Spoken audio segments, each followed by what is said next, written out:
শ্যাম্পুর মধ্যে একটু পেঁয়াজের রস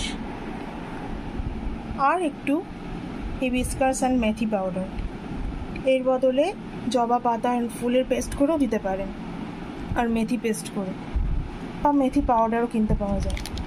সবচেয়ে ভালো হয়, খুব তাড়াতাড়ি হয়, হিবিস্কাস অ্যান্ড মেথি পাউডার পাওয়া যায়,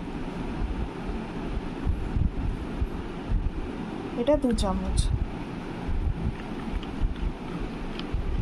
আর পেঁয়াজ ভালো করে বেটে নিলেই যে রস পাওয়া যাবে পেঁয়াজের থেকে, সেই রস,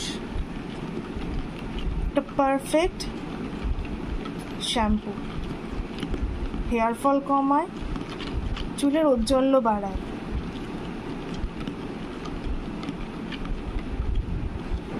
পেঁয়াজের রসে সালফার থাকে, যা চুলের গোড়ায় পুষ্টি জুগিয়ে চুল মজবুত করে, ফলে চুল পড়া কমে। এর অ্যান্টিব্যাকটেরিয়াল ও অ্যান্টি ইনফ্ল্যামেটরি উপাদান স্ক্যাল্পের সংক্রমণ, ড্যান্ড্রফ, চুলকানি এসব কমিয়ে আনে। জবা ফুলে রয়েছে অ্যামাইনো অ্যাসিড, এটি চুলের মূল উপাদান কেরাটিন প্রোটিনের উৎপাদন বাড়ায়, তার ফলে চুলের ঘনত্ব বাড়ে, গোড়া মজবুত হয়।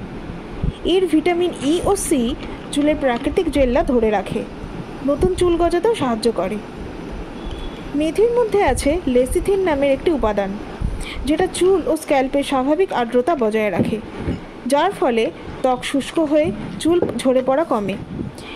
এছাড়া এর অ্যান্টিফাঙ্গাল ও অ্যান্টিব্যাকটেরিয়াল বৈশিষ্ট্য স্ক্যাল্পের র্যাশ ও ড্যান্ড্রফ থেকেও দেয় মুক্তি। চুলের যত্ন নেওয়া হচ্ছে একটা আর্ট, আর রেগুলার কেমিক্যালযুক্ত শ্যাম্পু বা কন্ডিশনার ব্যবহার না করে এরকম প্রাকৃতিক জিনিসপত্র দিয়ে চুলে ট্রিটমেন্ট করলে চুল আরও ভালো থাকে, মজবুত হয়, ড্যান্ড্রফের সমস্যা কমে। আর চুলে যে বাদামি বাদামি ভাব পড়ে যায়, কালো চুল রোদে বেরোলে যেটা হয়, অতিরিক্ত গরমে হয়, অনেক রকম কারণে হয়, সেটা চুল ভেতর থেকে একদম সুস্থ উজ্জ্বল করে তোলে, একদম শুধু বাইরে থেকে না, ভেতর থেকেও খুব সুন্দর পুষ্টি পায়। সেই জন্য এটা ইউজ করে দেখতে পারেন। অবশ্যই আমাকে কমেন্ট করে বলবেন যে ইউজ করে কীরকম ফল হয়েছে।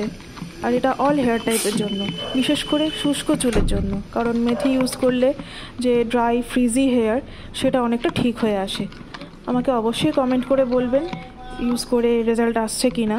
একদিন ইউজ করে রেজাল্ট আসবে না, মোটামুটি সপ্তাহে এটা 1বার বা 2বার ইউজ করতে পারেন, করে 1 সপ্তাহ 2 সপ্তাহ পরে এটা একটা ভালো রেজাল্ট আসবে।